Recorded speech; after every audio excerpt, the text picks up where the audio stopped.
hairy guys, hairy faces, probably hairy holes as well. Yeah, they play war jazz, which is a genre they made up, and we're all very grateful for them for doing that. Jude's a ninja, and Aaron's dad draws phallus-shaped objects. Again, beardy, hairy holed type people. Joint smokers, definitely. If you want to ring the confidential phone number about that. I played a lot of gigs with them, hung about with them, had beers, nothing memorable, no good times. Acid Age, probably the thrash equivalent of a David Cronenberg movie.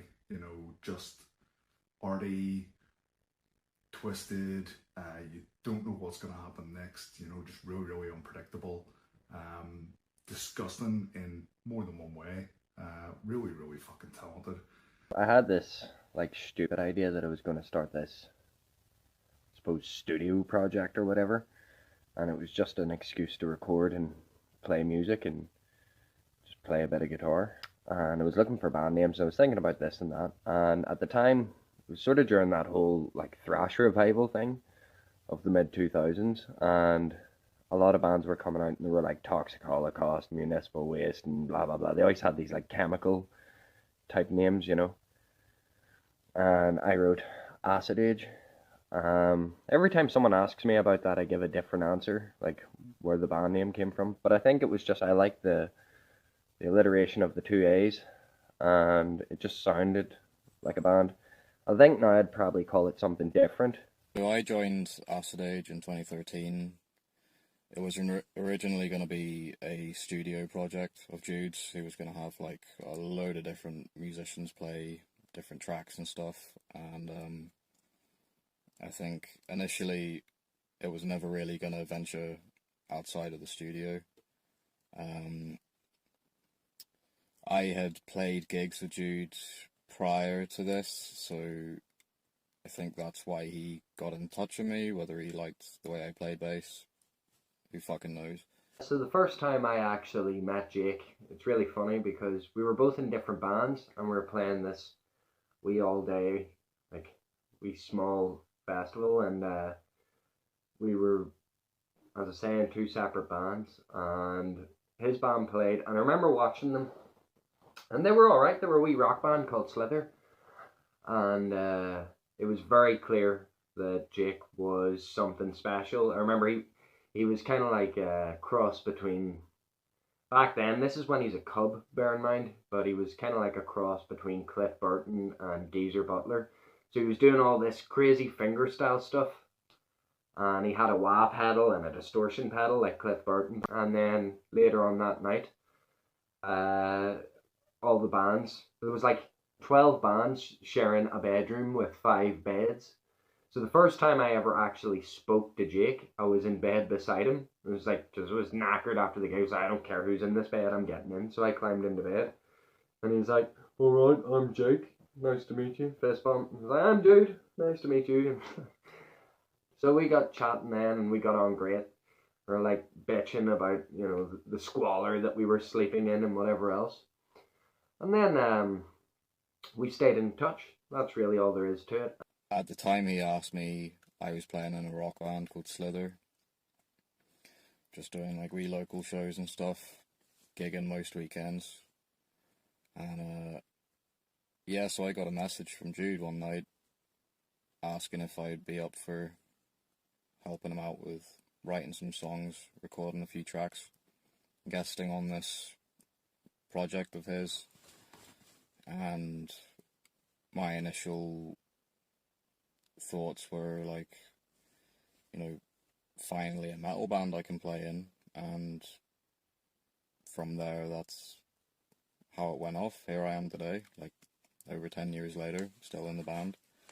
I think it was more of like a chemistry we had as musicians and as friends, so we just sort of stuck with the lineup once I joined. Round about 2016, we were about to release like a runaway combine harvester in a field of crippled rabbits. That fucking title's still desperate, but anyway. And our drummer at the time, Luke, was like, hey, I'll be exiting the band, and I love you guys, but I just want to go on and pursue different things. I became a member around 2016 when they were putting out the Combine album. So Luke Tolcher, the previous drummer, was leaving the band, and basically I suppose I was a friend of the band. I'd been to see them a few times and just knew them about the scene and stuff like that, Facebook friends, all that shit. And they knew I played a bit of drums. I wasn't playing any bands at that time, but I put a couple of videos up of me just arsing about playing some songs and stuff like that. So just got a message from Jude saying, like you to come down and give it a bash, have an audition if you're up for it. So I did that. Learned a load of the old songs. He's really, really humble and very self-deprecating. Like, he'll be the first to say, oh, I'm shit, but like, he's really not. He's such a sweet guy. He's such a beautiful personality and so fucking talented. And I think basically it was just because there's fuck all drummers. There was nothing to do with any skill or talent or anything like that. It was I was a drummer and I wasn't in a band, and I could somewhat keep time. Like, the thing about Aaron is, I think he's been really overlooked in terms of his ability. He's phenomenal. He's one of the best drummers ever, in my opinion. The way that they combine thrash and that element of jazz is just, it's unique, it's brilliant, it's different. Fantastic band. The guys from Acid Age, great, all really, really nice guys. I was blown away when I first saw them. The one thing that really struck with me was how everybody was just so dexterous with their fingers. They were all really, really good players, and to see a full band all using the finger style was awesome and really unusual, to be honest. There are memories of being in Jude's living room or kitchen or bedroom playing shit thrash. What are the influences I bring? Not a whole lot, really, man. It's just a lot of fucking dubba. We did some shows in Ireland. Acid Age were announced as support for us over there. And at the first gig, I can remember the drummer wearing a Rush t-shirt, and I was like, yeah, I'm going to definitely check these guys out. Blast beats. I still think this is an absolutely beautiful package. Sadly, we don't have many of them left. But, yeah, proud of that. Proud of the artwork. My dad did the artwork on this. You can see that. We've actually got the oil painting off it in the house. It's pretty beautiful, you know. I'm still incredibly happy with how Semper Pessimus turned out, and even happier about how it was received by people, because it was such a massive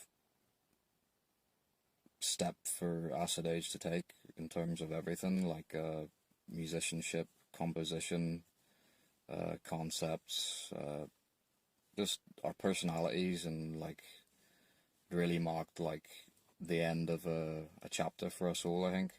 Yeah, I'm still proud of it. I still stand by it totally. Still like playing it live. Still happy for people to listen to it.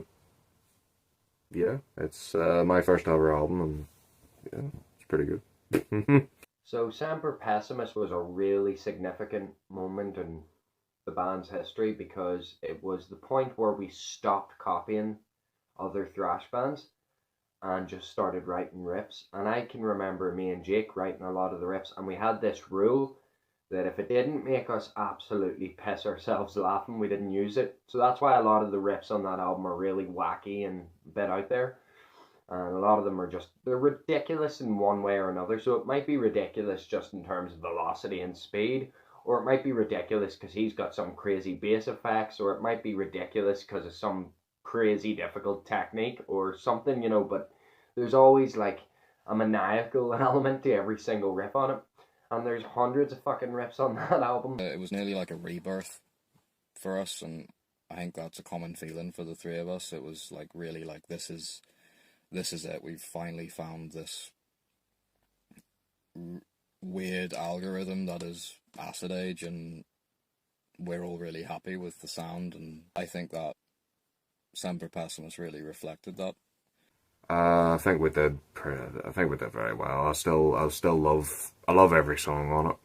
There's quite a lot of different themes going on, like the music goes off in strange tangents. I still hear people saying that, you know, every time they listen to it, they get something new out of it that they didn't notice before, and, you know, it's nearly like a good book in that way. Like, we actually have a lot of influences. Like, we're huge jazz fusion fans. We're into like Chick Corea and Jan Hammer's like keyboard stuff, and I love, you know, Weather Report and Return to Forever, Aldi Meola. Jake's mad into Consider the Source, and, you know, Tribal Tech, all these kind of jazz fusion bands. I like to be quite improvisational, I guess. Which the band currently suits me quite well in that way, because it's a very, what we're doing now, it always was quite jammy and improvisational in terms of the writing and everything.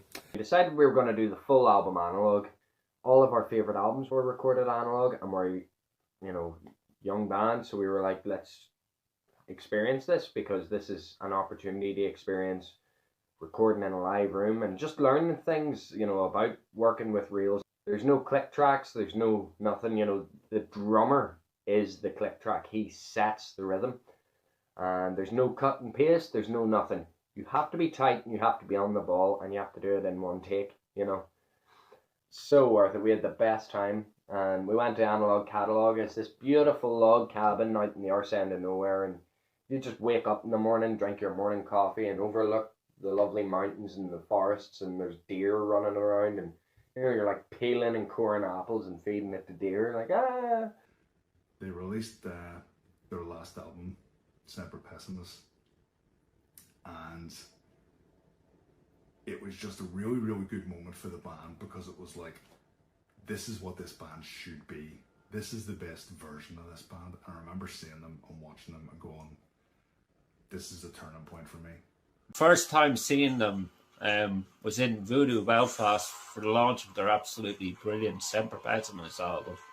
Times that I felt really validated for Semper Pessimus was, first one was the album launch. The place, we played it in Voodoo, and the place was like a nuclear bomb. Everyone went nuts. That's still one of my favourite gigs ever. It was sold out too. We actually filled the venue, and that was really our first time actually selling out a venue as a headlining act, and it was just amazing. It was incredible. The intro, The Shameless Liar, not a lot of people that have listened to Semper Pessimus have yet worked out. The Shameless Liar is actually SPQR, which is the ancient Roman national anthem, but we've done an electrified adaptation. But if you go on YouTube and you watch or you listen to SPQR and then listen to The Shameless Liar, you'll hear it. It's literally the national anthem of ancient Rome. Yeah, nothing more to say about Semper Pessimus. I'm super proud of it, and it's our first real album. Winning Medal of the Masses was pretty fucking cool.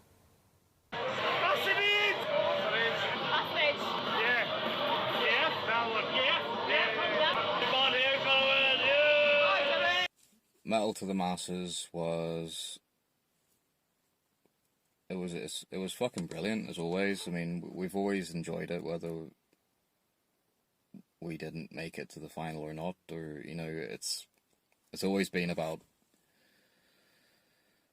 how great it is as an actual event. Like, it's a real good opportunity to sort of reveal yourself to, like, different demographics of, like, fans, like people that normally might not check you out. In the previous year, we actually went out in the first heat. We lost in the first heat, which was funny. Because I guess 5 times is lucky. Give it up for Acid Age!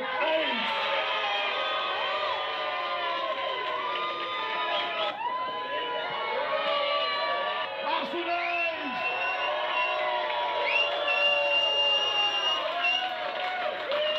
Our aim with Metal to the Masses this year was to hopefully be able to play the final for once. Like, it was our 5th time trying it. We'd never made it to the final. We always wanted to get to the final, just as an opportunity to play to Simon Hall. Simon obviously seemed to enjoy it as he decided to put us through, and when he announced that we had won, it was just kind of didn't believe it at first, because like there was 3 other bands that I was expecting to get it, and to be honest, after we had played our set, I was already at this point of being just, that's it. That was really fucking awesome, and I felt really proud of us already at that point, and at that point I was completely content with how it all went. I felt like we had actually achieved something, and then Simon announced us as the winners, and we were getting to play Bloodstock, and it was a bit like, fuck. So, yeah, so the fact that we get to the final, and then not only get to the final, win, was like, what the fuck? So it was my first ever festival, actually, I've ever been to on that level, never mind played. So the excitement of just being able to, right, you've got a fucking free pass to that, basically, was pretty amazing. Bloodstock was incredible and surreal. I'll never forget that. That was a real milestone for us to be able to play an event like that. Checked out so many fucking awesome bands. Came home as a new fan of a lot of different music. Met loads of really awesome people, loads of mental people. Yeah, people were awesome. People were happy to fucking hear you and hear about your band, and yeah, it was just a fucking awesome experience. I'm just proud of us that we got to that point, you know.